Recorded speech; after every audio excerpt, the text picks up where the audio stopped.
The topic of high dynamic range imaging, HDR, has caused quite a stir in the photographic community. Some people love it and think of it as useful in every circumstance, and yet other people view it as a hack and would never consider using it. Who is right? Unfortunately, there is rarely a concrete wrong or right answer in the creative world of photography. That said, I find myself somewhere in the middle. I believe that HDR is an amazing tool to have in your arsenal, but it is just a technique, it is not a religion. The main issue is that it's easy to take HDR processing too far. Too many people overcook their HDR images, which tends to give the technique a bad name. In this HDR image, nothing looks real, which tends to turn people off. In this video, I'm going to discuss a recent project where the result would have been extremely time-consuming or impossible if I hadn't chosen to go with an HDR solution. Using HDR, I was able to go from capture to final image in about 10 minutes. I was asked by a client to photograph a house interior, a newly renovated living room. It was very important to the client that there was a good deal of natural light present. They wanted warm and bright. Now, anyone who has ever shot an interior where windows are present knows that there is always a trade-off. You either expose for the interior and overexpose the window light, or you expose for the window and underexpose the interior. In the past, people would either try to find a happy medium exposure, which in my opinion never really worked out very well, or relied on Photoshop tricks to merge two or more images together. The latter technique can result in great shots, but it requires a good deal of time and proficiency in a program like Photoshop.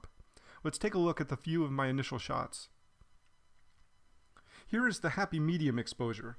This is the best I could do without totally blowing out the lights from the windows. If I tried to get a brighter overall exposure, everything in the windows would have been totally white or clipped. Note also that I am losing a good deal of detail in the couches. One side of the couch closest to the camera is almost entirely black. And where is that warm feeling that the client wanted? Let's fix the underexposed couch. Okay, now I can see every detail on the couches. Heck, I can even see under the couches. But I did this at the expense of everything else in the photo. The windows and the lights are totally blown out. Okay, now I can see every detail in the couches. Heck, I can even see under the couches. But I did this at the expense of everything else in the photo. The windows and the lights are totally blown out. This image, as it is simply unusable. Let's try to fix the window exposure. Wow! There was actually detail outside the windows. I can see tree branches and even a house across the street. But of course, we lost everything else in the image.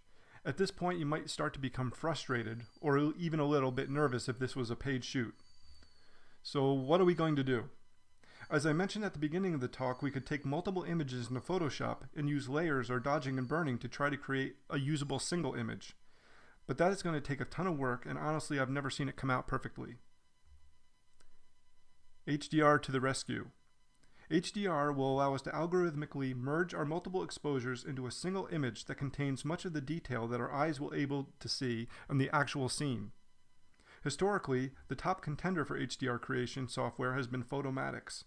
You simply add your differently exposed images to Photomatix and tweak a few sliders, and the results can be astounding.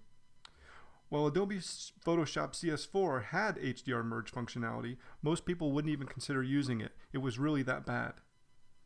That is all going to change in CS5.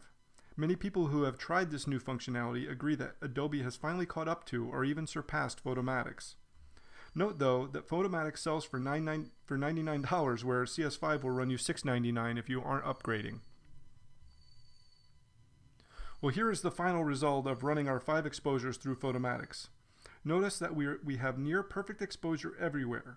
We've retained detail in the windows, the couches, interior lighting, and we can still see under the couches, which is pretty incredible. Some people believe that HDR is used only to create surreal or fantasy images, but that is simply not true.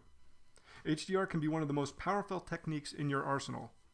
I'll leave you with a comparison shot of the happy medium and the final HDR shot. Enjoy.